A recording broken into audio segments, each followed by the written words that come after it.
This lecture begins with a confession. I'd like to confess that everything we've seen so far in this course is classical. And if you don't know what classical means, well, it's mathematician speak for this stuff is much older than I am. And in this case, I'm happy to say it's not even close. Simplicial complexes have been around for well over 100 years. But we're going to depart from that ancient lore and talk about something much newer, which is using simplicial complexes to try and understand data sets. This is a huge field of mathematics called topological data analysis. It's relatively new, so maybe about 20 years old now. And I'd like to give you a flavor for where simplicial complexes enter the picture of data analysis. So data takes many forms.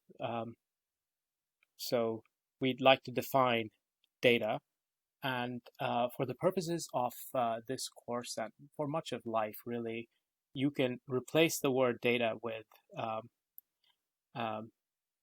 finite metric space.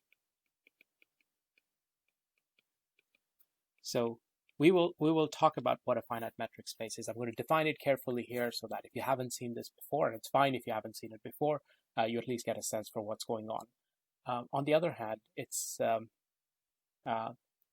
important to keep in mind that this is not necessarily a very complicated mathematical framework. All you need for a finite metric space is a finite set, and then a reasonable notion for how far away two elements of the set are, hence the metric. So here's the definition of a metric space. We'll come back to finite later, but you may as well see the general thing. So a metric space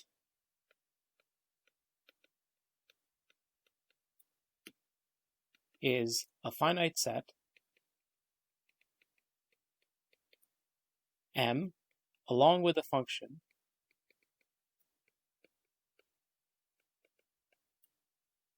D that goes from two copies of M, so the cross product, sorry, not the cross product, just the direct product, M cross M, so ordered pairs of two elements from M to the real numbers, subject to 4 rules which make it distance-like, right? So we want D to take two things in M and spit out something that behaves like a distance.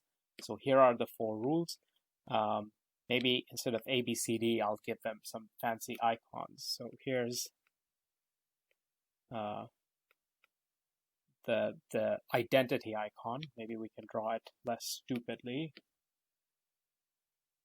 Should just look like a solid 1. Okay, so the rule here is D of the distance between X and X is 0 for any element X in M. Fair enough. You don't want things to be far away from themselves. They're exactly the same point.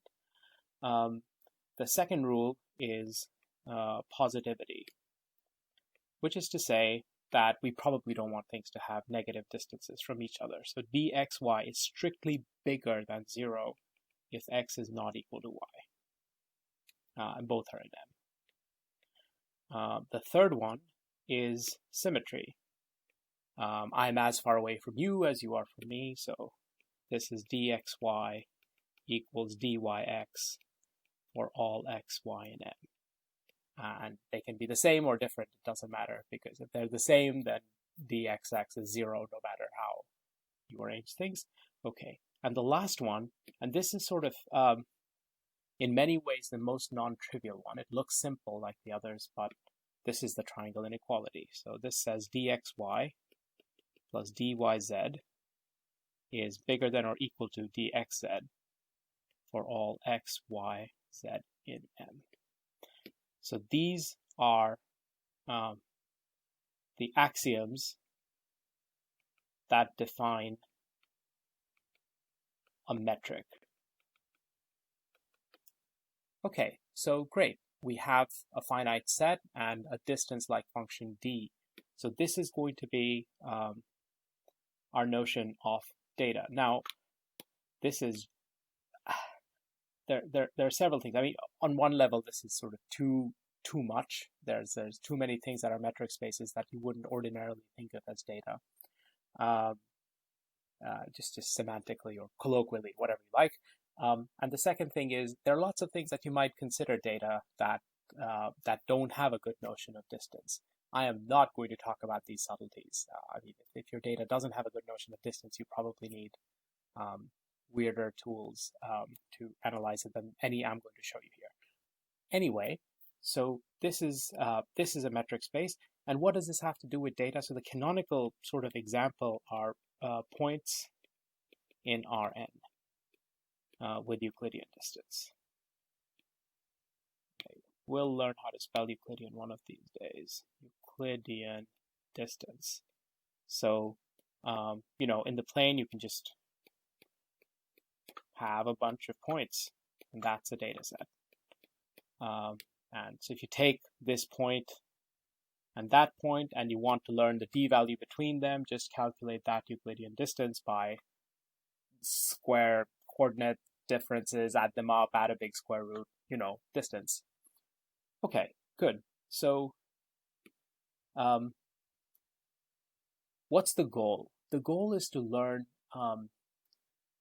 underlying shape of such data points. What I mean by underlying shape is, imagine I gave you something really nice, like a curve in the plane.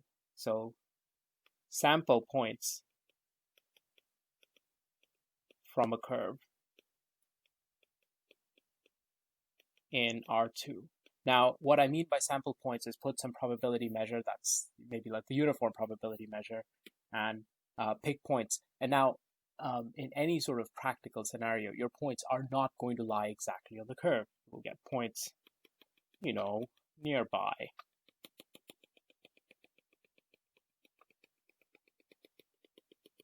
And the question is, could you learn things about this curve? Could you learn that it was connected? Could you learn that it sort of folded back and you know, formed a loop?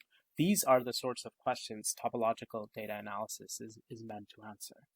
And before going on to anything technical, I want to give you the sort of movie. There should be a movie that plays in your head every time you see such a finite collection of points that sort of forms a shape, which is you sort of cross your eyes a little bit. You make things fuzzy and then see what shape emerges. So what I mean by making things fuzzy is taking each point and expanding. Just imagine growing a little neighborhood around that point. Now, if you did that and looked at this union of balls in Euclidean space, you see they start to connect. They're starting to approximate the underlying shape a little bit better. Well, in the next stage, you can grow even larger balls, right? Just imagine you have a little knob here, a little handle, and you just take a scale, and this is 0, this is some large number, and you're sliding it up. And as you slide it up, these the radii of these balls becomes larger and larger and larger. Now, at very low radii, you just get the points. I mean, they're just slightly thickened, nothing is connected. At this intermediate radius, you see something connected.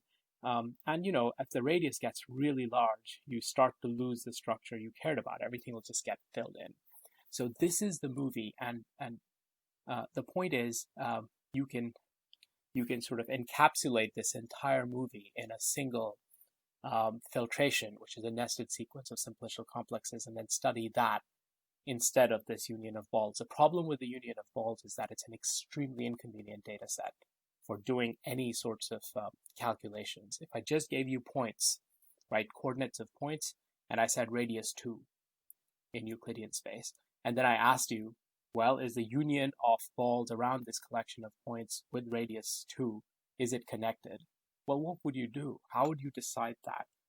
It turns out that you'd have to build some sort of less unfriendly data structure, maybe a graph whose vertices are those points. And at that point, you're already thinking about simplicial complexes.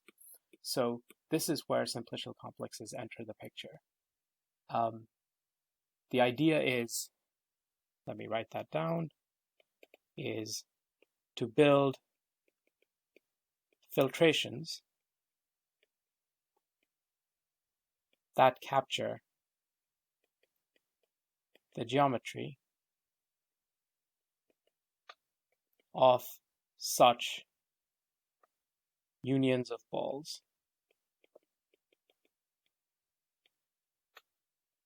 at all possible scales.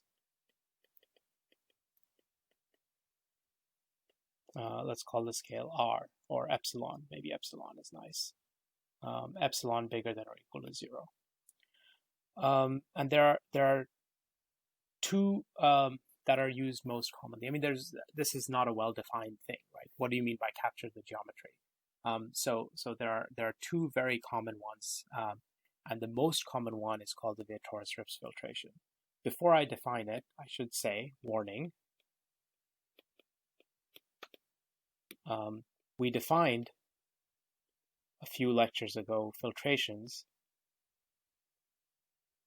of simplicial complexes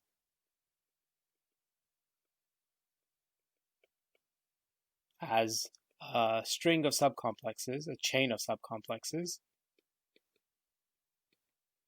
It was something like F1k subset of F2k all the way up. If it has length, then it's Fnk, which is the simplicial complex k itself. And you can see clearly these are indexed by natural numbers, 1, 2, n. Now, it's minor, it's a cosmetic change, but instead, because our scale is living in the real numbers, right? You're growing a metric which takes values in R. Today, we use real numbers as indices.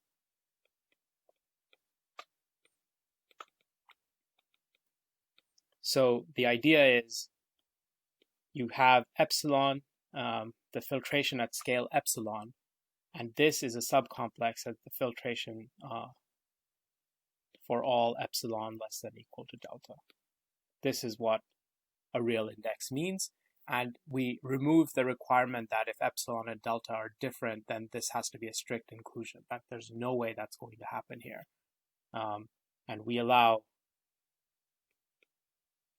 equality for epsilon less than delta. So all this is doing is it's cosmetic. It's just changing the indexing set of a filtration from these very rigid 1, 2, 3, 4, 5 to the sliding scale epsilon that we need to capture the geometry of the data set as the scale gets larger and larger. Okay, so here is option 1 for constructing a filtration of this type indexed by real numbers from a metric space. Definition. The Vietoris-Rips filtration, this is what it's called, Vietoris-Rips filtration of a metric space,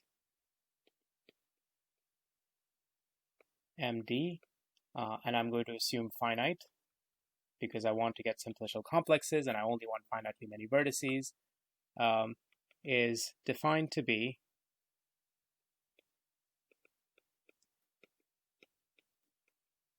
the filtration. Instead of F, I'll write VR for Vietoris-Rips to honor the people who came up with it. VR epsilon of M.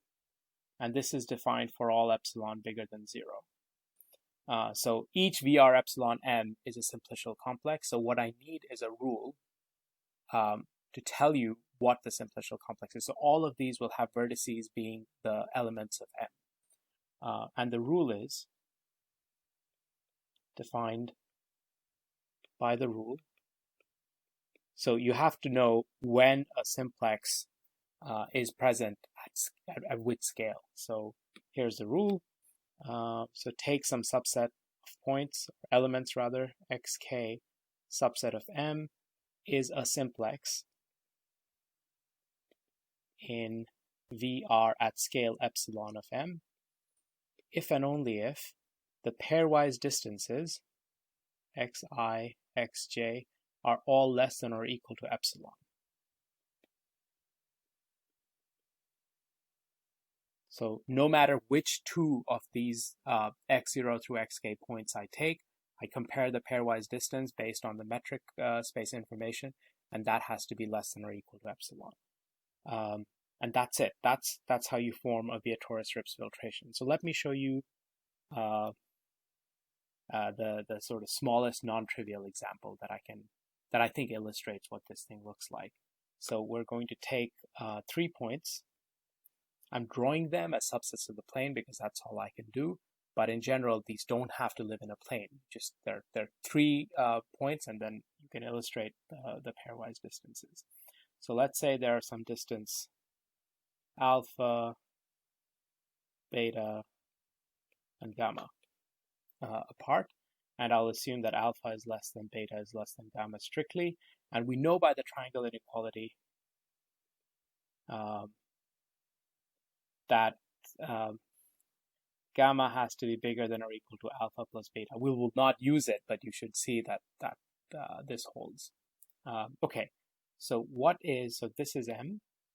This completely, this information, if you plug values of alpha, beta, and gamma subject to these constraints, I mean, of course, they have to be strictly positive, so let's write that. That completely prescribes a metric space on 3 points, and we can label the points if that makes us happy, although it doesn't matter. So now let's try and define the Vietoris-Rips filtration at various stages. So I don't know how many stages there will be that are actually interesting, but let's put in a few separators to describe the filtration. Okay, so the easy case is between 0 and alpha. Between 0 and alpha, so if epsilon is between 0 and strictly smaller than alpha, then the only simplices you have are 0-dimensional. So you'll get x, you'll get y, you'll get z, x, y, z. That's it. That's the entire filtration. Like all values of epsilon between 0 and alpha, it will be this, because in order for a single edge to be there, for example, the xy edge, you would require the distance between x and y, which is alpha, to be bigger than epsilon, which of course doesn't happen. The minute you hit epsilon, you hit alpha, but are still less than beta, then this first edge shows up. Why does it show up? Because alpha is now less than the scale where we're looking at this data set. And of course, z is sitting by itself, sad and ignored, which is okay, because the minute you hit beta, you still have all the old stuff. And now, because you're above beta in the scale, this edge shows up. And when you hit gamma, a strange thing happens. Of course, you have x, you have y, you have z, all of this has to be there. Okay, so the edge y to z is going to show up. Is there anything else that shows up? That's the question, and the answer to that is yes. What else shows up is this entire, this entire 2-simplex will appear along with that edge at exactly the same time. The minute epsilon passes this fixed value gamma, this edge and the 2-simplex show up at the same time. The reason the 2-simplex shows up is because now all possible pairwise distances, x to y, y to z, x to z, are less than or equal to epsilon, and that's our criterion for when a simplex has appeared. So at no point do you see a hollow 2-simplex. It comes pre-filled in. The minute the last edge shows up, this entire simplex is available to you at that stage of filtration, and then it remains the same. It's constant from here on. This is the biggest that this can ever get. There are no other points, no other vertices, no other simplices to include. So this is the Vietoris-Rips filtration. Okay, let's check out the competition.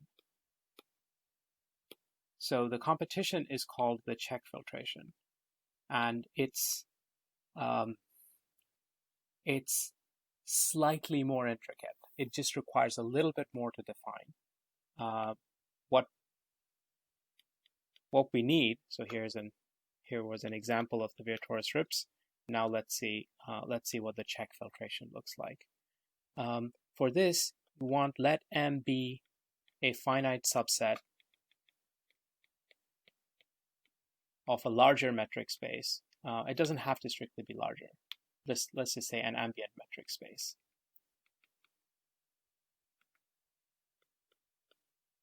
Which I'll call Z. So there's a big metric space and M is some finite subset of it. Now, you can choose M equal to Z, but that sort of defeats the point. So just imagine if you're not happy with two metric spaces, just let Z equal Rn with D the Euclidean distance and M be a bunch of points. Everything that follows is going to make sense in that context and be sufficiently clear and concrete. Okay, so the Čech filtration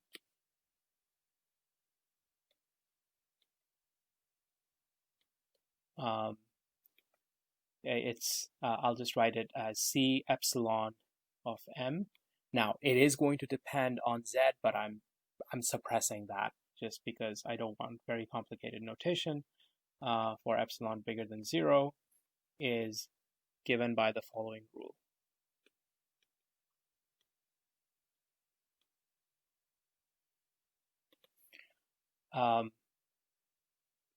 So again, x0, xk subset of M is a simplex in Čech of radius epsilon at M if and only if there exists some Z in the larger metric space satisfying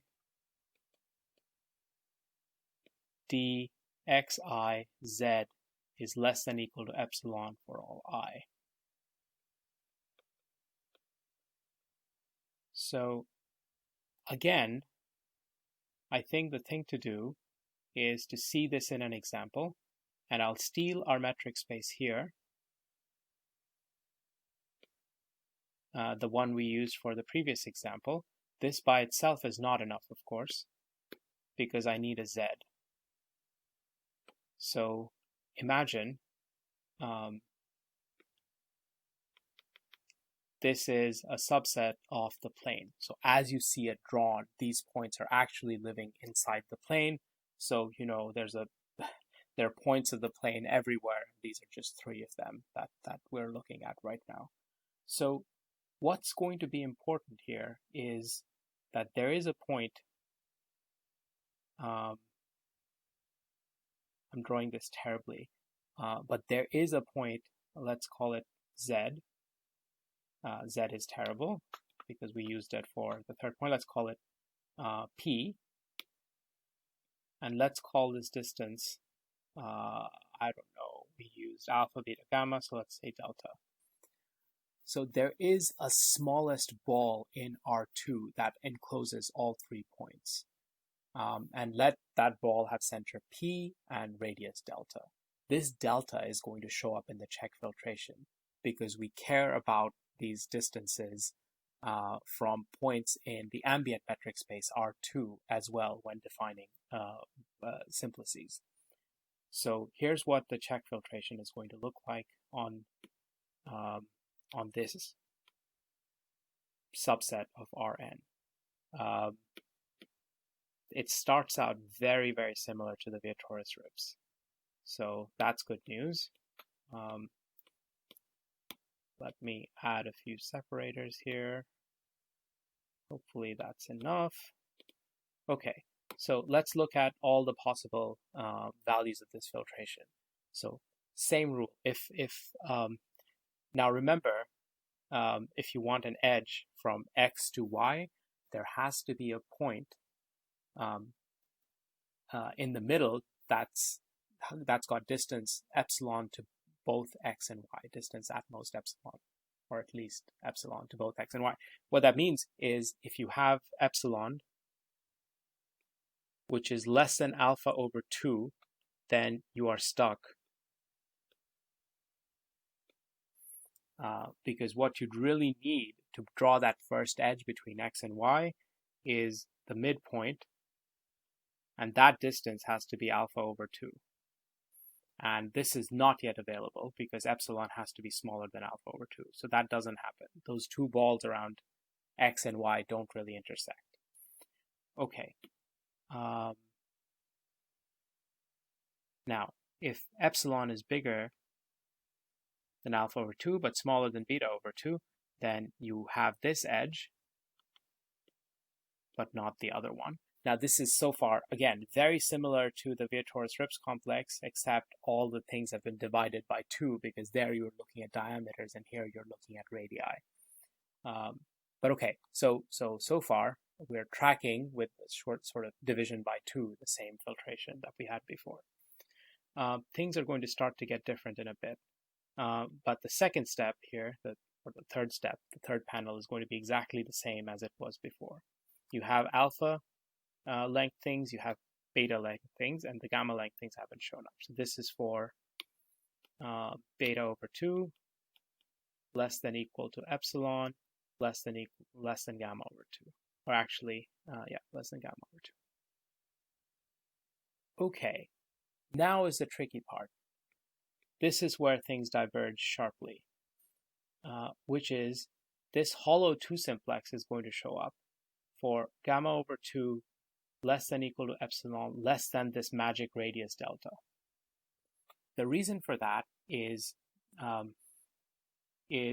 this point, if you draw a ball of radius gamma over 2, it contains y and z. This point, if you draw a ball of radius gamma over 2, it more than contains x and y. And this also more than contains x and z.